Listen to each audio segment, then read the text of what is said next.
We've got to talk about the P word.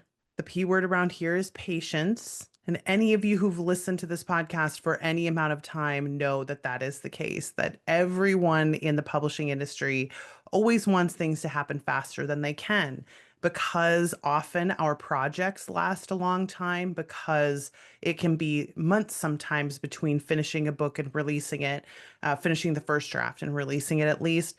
Sometimes we have years to wait before we can really see the fruits of what it is that we're working on, and many of us struggle with that. So, I want to talk today about the sources of that impatience, which ones are beneficial and which ones aren't, and then what can we do about it? That is the most important part, right? So, let's jump into it.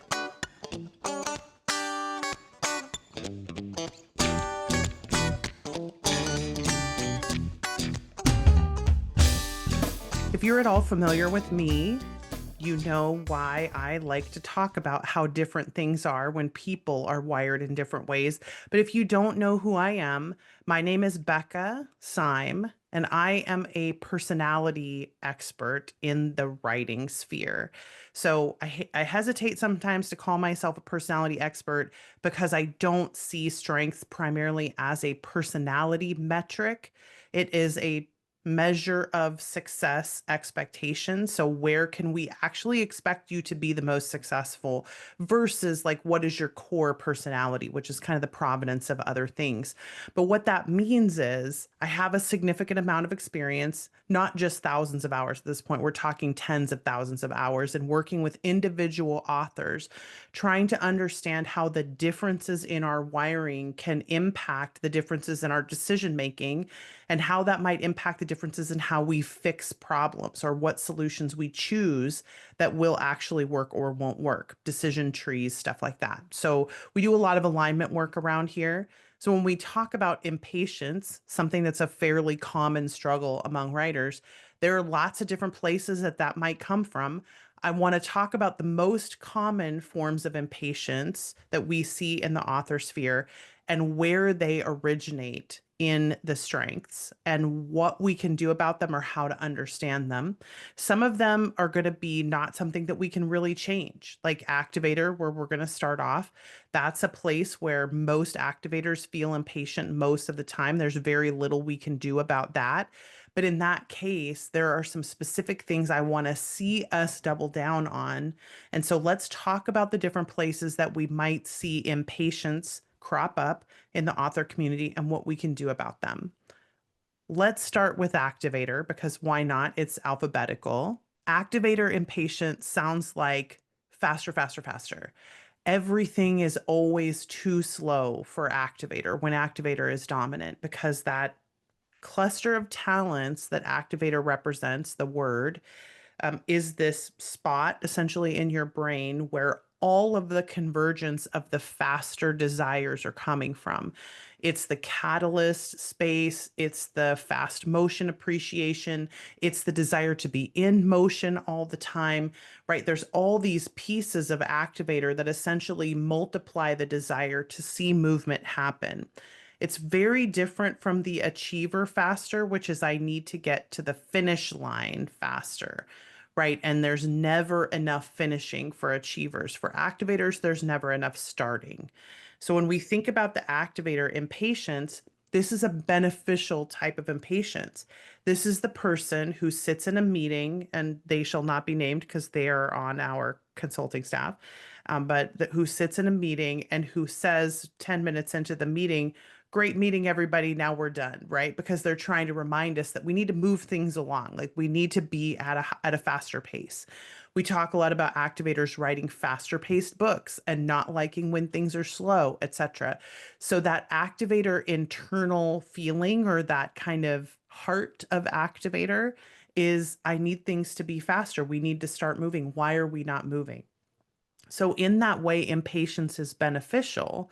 And also, the higher your activator, the better you should be at handling it. And I'd like to say, and not to torture activators, but just to remind us, like, it's okay to feel a little bit of impatience and also to know that that's our purpose here. Like, our purpose in the world is to feel impatient about things so that we don't collectively go too slow as a collective group, right? But the downside is that means I feel impatient a lot as an individual activator. So, what I like to say is patience is going to happen. You will learn patience whether you want to or not, because things happen at the pace that they happen. It's always going to be slower than activators want it to happen. But that faster, faster, faster feeling means I probably need to create more agency in other parts of my life, make sure that I'm getting up consistently, maybe get a standing desk, maybe walk around more, but I need to generate more action if I'm high activator rather than counting on my author life to generate all of the action for me. If I'm feeling stagnant in too many places as an activator, it's going to make it worse when my author career is also not moving at the pace that I want it to. At least if the author career goes more slowly, but I'm activating in other areas, I'm not as conscious of it because I get some of that activation out. So you may want to catalyze other people, you may want to actually physically move your body, but even the reminders that you will get patience when it is necessary means that you're going to be impatient sometimes, and it's okay to be impatient. And also, let's make sure that we're not stagnant anywhere that we can help it, right? That's activator. The next type of why isn't this happening is futuristic impatience. And it feels very different from that I needed to catalyze of activator. Futuristic is I am already living in the place where this is happening. So when I come back into the present moment, and we do talk about it like time travel, because for people who are very dominant futuristic, it does actually feel like I'm living in the future. I'm not imagining the future or dreaming about it or wondering what it will be like. I'm physically feeling what it would feel like to be that person, to live in that place, to have that experience. I joke about how when I was traveling to Ireland, I had already been to all of these places because I had done the research to figure out where I wanted to go. And I had felt these things, I had smelled these things, I had experienced these things. So it made me more excited to travel there because I had felt all of this happening. And the lead up to that trip, 2 years ago now, I think, the lead up to that trip was, oh, I need this to happen. I'm excited for this to happen. I want this to happen. Why is this not happening yet? So that futuristic feeling of why is this not happening yet is I've already been there. I already can see this. Why is the present moment not catching up with where I know we are going to be? And that particular type of impatience, again, when it's helpful, it helps me to time travel back into the present and to do all of the things that are necessary to get myself there. Do I have my passport? Do I have my visa? Do I have all of the travel clothes? Do I have the right plugins? Do I have my itinerary planned? Do I have all of the money that I'm going to need? Do I need to save money? Do I need to contact anyone, right? Like all of those things that you would go forward into the future where you've time traveled to Ireland. And then you would come back in the present moment and want to execute to make sure you don't miss that track, right? Because if I get off of that track and I don't do all of those things I need to do to make that happen, then I won't get to this place that I want to get to. So when futuristic feels that impatience, it is a almost like a disconnection between the reality that they feel in the future and the reality they feel in the present. And by the way, if you are high adaptability or high context and low futuristic or mid-level future, you will not understand this. You will think, oh, but you're just imagining all of that. That's just something that you are fantasizing about. And you don't understand what it feels like to be the futuristic person who's smelling the salt sea air in Ireland and then coming back into the present moment and being like, wait, why am I not there? I don't understand this. To a point where I have futuristic clients, so we talk about this all the time. I'm also high futuristic, where we'll be like, I know we're going to be better friends in the future with a person that we know. And then when we come back in the present moment, there's a danger of treating them as though they have the relationship that we will have a year in the future, instead of having the relationship at the pace that we have it right now, where maybe we're not even talking to each other every day yet. Okay, I've got to slow down and calm down and have the patience. And so the patience for futuristic looks like we're going to get there. We're going to be there in the future.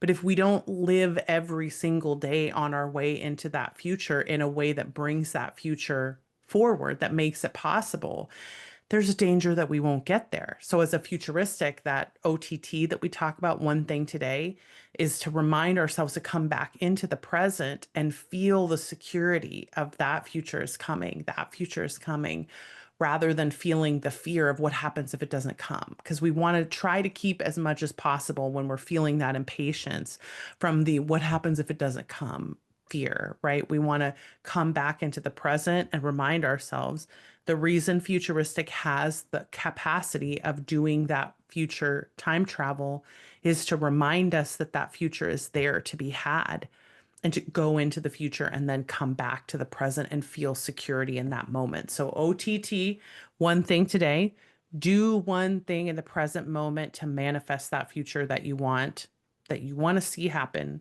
Do the work consistently to get yourself there. That's the how do we handle the futuristic impatience.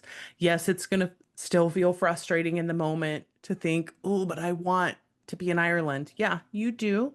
It's going to be amazing, right? Like that's the way that I think futuristics learn to talk to themselves is like, I can see that house that we're going to live in. I can feel the cool breeze of that river that we're going to sit next to in a cool autumn evening with a fire pit. I can feel that security, that peace of that place. And I know it's coming. So then when I come back into the present moment, it is, I'm going to do everything I can do to make that happen. OTT, right? One thing today.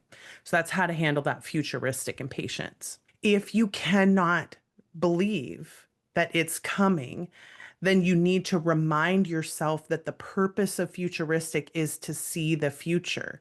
And again, not the negative future. When we see the negative future, the goal is to come back and do positive things in the time that will keep us from getting to the place that we see. So, like if I see myself going off track with someone in my friendship and I think, okay, I want to not have that happen, then I come back to the present and I do something to push myself in a slightly different direction. So instead of not talking to a friend that I haven't talked to in 2 weeks, I text them and I say, "Oh my gosh, I can't believe it's been 2 weeks. What am I doing? Like, let's chat, let's catch up." Because I want us to not get to the point where we go off the track of not being close to each other. But then I have to do the work again, OTT, to come back and not go there. So if you're seeing a future you don't want to get to, you either come back into the moment and make yourself more resilient, right? You do positive emotion cycles, you may do negative emotion cycles. I'll try to remember to put those in the show notes so that we can have some resources for those. But you do either a positive emotion cycle or negative emotion cycle and practice feeling the feeling in the present that you want to feel in the future. If you want to feel more security, you don't try to change your future so you feel more secure in the future. You want to feel more security today. So you do the work to make yourself feel more secure. That's why there's security at the end of the positive emotion cycle. So I'm just going to encourage those of you who have high futuristic or a high strategic, this can happen with as well, where you are seeing that veer off, that you actually come back into the present moment and cool that impatience by reminding yourself that it's going to be okay. Because that's the purpose of that futuristic, is to remind yourself that you have the security of knowing that it's coming. The third type of impatience is strategic, and strategic impatience has a little bit of overlap with futuristic impatience, except that you don't go to the future and come back the way that futuristic does. This is anticipating. So, on some level, it is imagining in a way that futuristic is not. And especially, it is imagining what negative consequences might happen and trying to avoid them.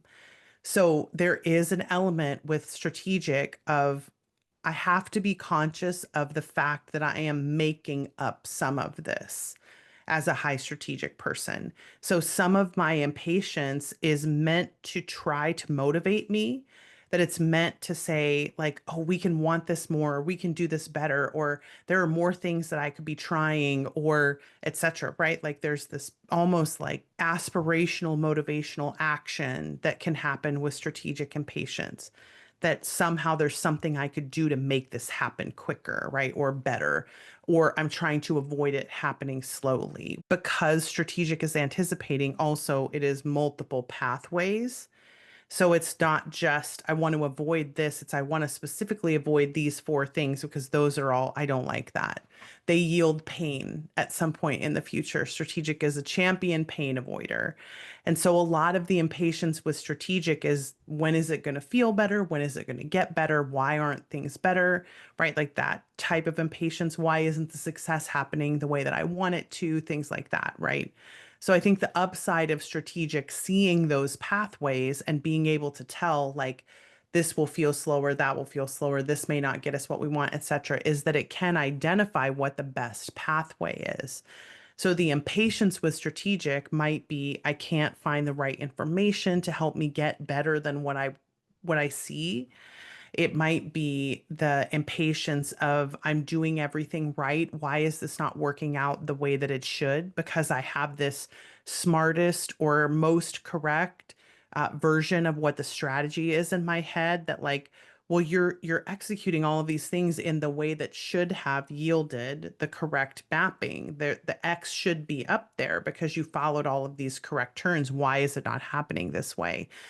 And that type of impatience can be really difficult to deal with because if I've done everything correctly and it's not happening, and there's going to be some overlap with achiever with this in a second, but if I've done everything correctly and it's not happening the way that it should, now I'm frustrated and impatient with getting to the good part, right? I want to get past this part that's difficult.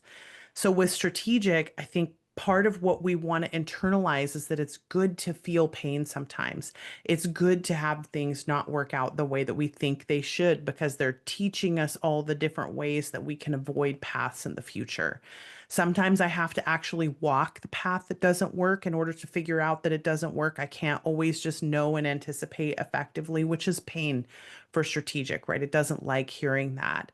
But with that impatience with strategic, we really have to come back into the present moment and remind ourselves strategic will come through for me when it can, but it can't always come through. Strategic cannot see 100% of the roadblocks. It can't see 100% of the failures. It can only see most of them. So sometimes I need to allow it to do what it does, which is to do the anticipation and be right, let's say 95% of the time or 97% of the time, but be wrong 3 to 5% of the time. Then when it is that 3 to 5% of the time, I have to allow it to exist, that the best option is me accepting. So rather than thinking the best option is the outcome, is the result, the best option is actually accepting whatever it is that happens and then utilizing my strategic to find the best pathway forward from here. So that mid-course correction pivot thing that strategics do so well, that's what we want to look for is the acceptance. So anything that you can do to remind yourself that this is okay, that this can be beneficial, that I can still make something good out of this, even when it feels like you're impatient to get to the good part, right? You want to remind yourself that sometimes the bad part is really helpful, really beneficial, and really necessary as a high strategic. And I know none of you want to hear me say that because you all want a route that doesn't have any pain, strategics. Although there are some of you who've done the work in the last few years to internalize the fact that sometimes the hard roads are the better roads because then you learn all of the things that you've been avoiding for your whole life, right? So I learned how to fail. I learned how to have people be disappointed in me. I learned how to say no. I learned how to let people have the emotions that they need to have and not to try to control or manipulate their emotions. I learned how to let other people fail. I learned how to let other people succeed, right? Because I have learned over time as a strategic that life is better with acceptance of difficulty and life becomes more successful in the long run if I learn from my mistakes. Yeah, again, sorry, strategics. Sorry. So the next type of impatience is achiever. And achiever impatience often sounds like, I have done all the things. How can I not be farther along than I am? And there's an expectation that because the way everything was supposed to work was X, and if I do all of these things, then I'm going to get this particular outcome because that's what other people have gotten, or that's what seems logical, or that's what seems realistic. Then I have this achiever math that happens in my head of like, well, I did four things, so I should get a four level outcome. So when that doesn't happen, that impatience is like, well, now I'll do eight things. So then I'll get at least a four level outcome if I got two before. And then you still keep getting two. And then it's like, well, I'll do 16 things. And then I'll finally get the four level outcome. And that's where a lot of the impatience of achiever comes from, is either I'm doing the work and I'm not seeing the results that I quote should be seeing, or I have been doing a lot of work and I have been seeing results and it's just never going to happen fast enough. So if this is you, I'm going to refer you to doing Enneagram work in particular, because oftentimes when we can't accept the results happening at the speed we want them to happen at, it's because we have a fear response that's all tied up in feeling like it has to happen quickly or else. So anytime there's that vague or else feeling, by the way, even if you don't have achiever, this can happen. That vague or else feeling, we probably need to do some Enneagram work or some parts work or some kind of attachment work or therapy or healing or something, because that level of or else fear feeling is not our logic telling us there's a fear feeling that's necessary. It's our survival mechanisms doing it. So we need to find a way to heal those places. So the next type of impatience is going to be a little painful for those of us who have it, and it's significance impatience. Significance impatience is all about the importance that I should be feeling given what I have done. The importance of my work has a specific quality. So I believe that the work that I'm doing made a crater that should be, let's say, 4 feet deep. And so when I look at it and it's 2 feet deep, then I get frustrated and impatient with, why is it not bigger? Why is it not bigger? And that feeling, again, if it's a nebulous fear feeling, we're back into parts work, Enneagram, etc., healing territory, where we have to heal over those places with fear. But if it's just the sort of regular significance fear that happens, the regular significance, why am I not farther along yet, that happens, I'm going to use a little bit of connectedness futuristic to give you some language for significances about this. When you have a vision in the future as a significance of what you will feel like when you see that crater, that's never going to be accomplishable. That future feeling, because no matter how big the crater is that you make, you're always going to believe that it should be bigger than it is. And this is something that's broken inside of our heads that we need to heal over, because it was put that way in us in childhood in a way that it shouldn't have been, but not in a way that anybody necessarily meant for us to have. Sometimes it just happens because that's what happens. But if you're a significance person and that's how you're feeling, is why are people not responding to it the way that they should? Then I need to practice. This is going to sound really strange to you, but I need to practice finding significance in every single place, no matter how big or small, that I possibly can, as a way of practicing feeling the larger and larger amounts of significance. Then there's two reasons I say this. One is because of the crater thing in the future, that you can actually be making a size 4 crater but still think that it's a size 1 or 0, because your assumption is that there is an external motivator that's going to make you feel that level of significance, but that's an old tape, it's old coding. That is not true. What's going to make you feel significance is by increasing your capacity to allow yourself to feel significant in the moment. It isn't actually about what is going to happen to you. It's about the fact that you are equally as significant today as you will ever be, in terms of You are the person who's going to make happen whatever you make happen in the future. And that person is a significant person. And therefore, you contain all of the creators that you will ever make. And if you don't believe that about yourself right now in the moment, you won't believe it no matter what big. You could have a 7,000-foot crater, you could have a black hole of a crater, and it's still not going to convince you that you're significant because you have not allowed yourself to feel the significance that you already have. You haven't let it in. And you have to let it in. You need to practice feeling it in all of the tiny moments and all of the big moments, all of the time. And you have to practice letting it in and letting yourself believe it and heal over the parts of you that are scared of what happens if you have too much significance in the moment, that somehow you won't want it enough, that you won't keep trying to go after it if you don't feel a lack of it, that if you ever feel satisfied with it, that somehow that's an evil, wrong, bad thing.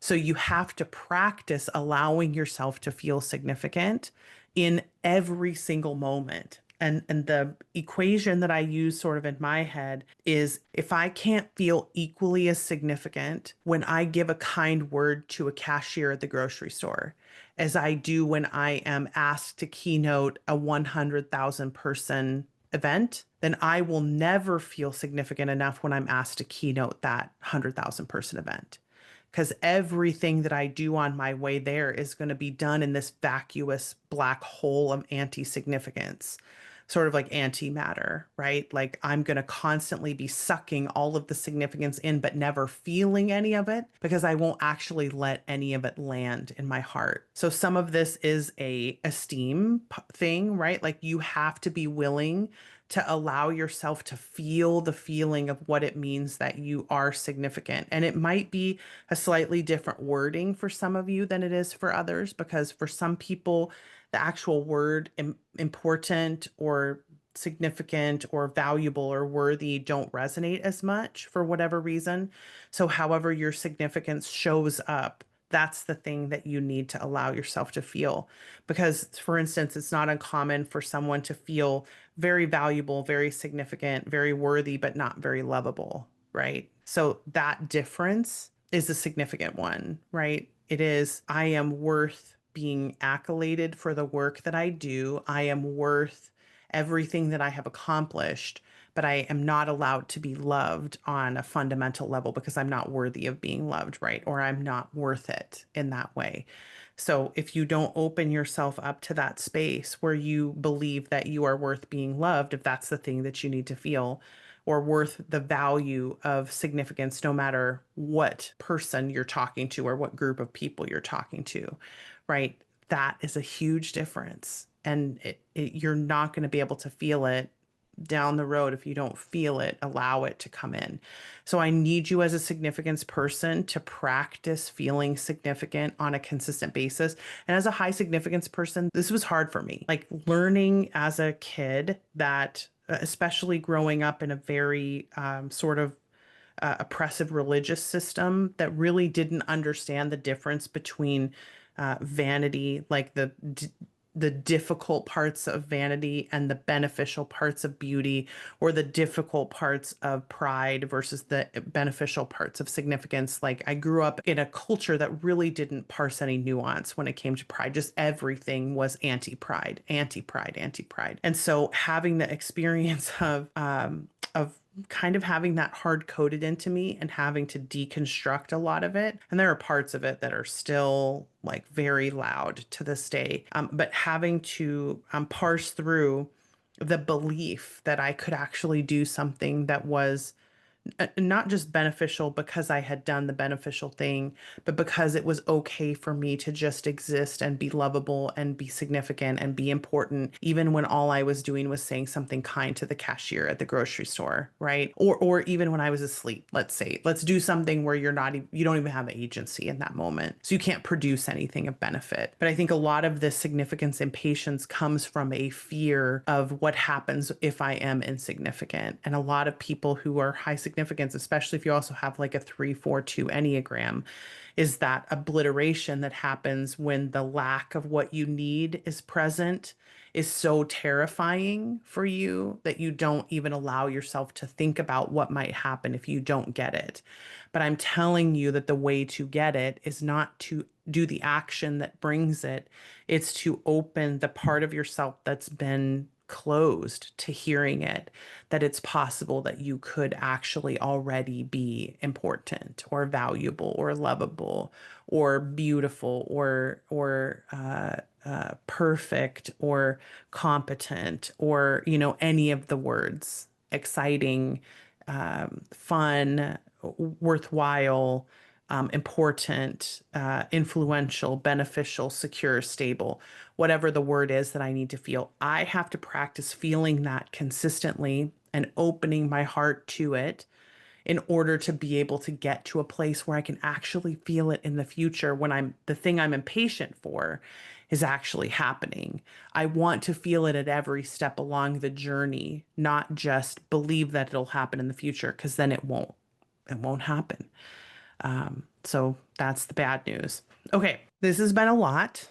So I want to end here by saying if you are the type of person who is impatient consistently, knowing that you will have the patience you need no matter what is helpful. And also do the actions from what we have talked about today. It's very important that we teach ourselves how to manage these strengths effectively because things happen slowly in this industry and we want to be able to manage it as well as we possibly can. If you are interested in more, because we have a Kickstarter happening right now, we have other resources on our Patreon. You can come and check those out. Hopefully those will be helpful. We'll put some links in the show notes. But otherwise, I will see you all in the next Quitcast. All right. Bye, everybody.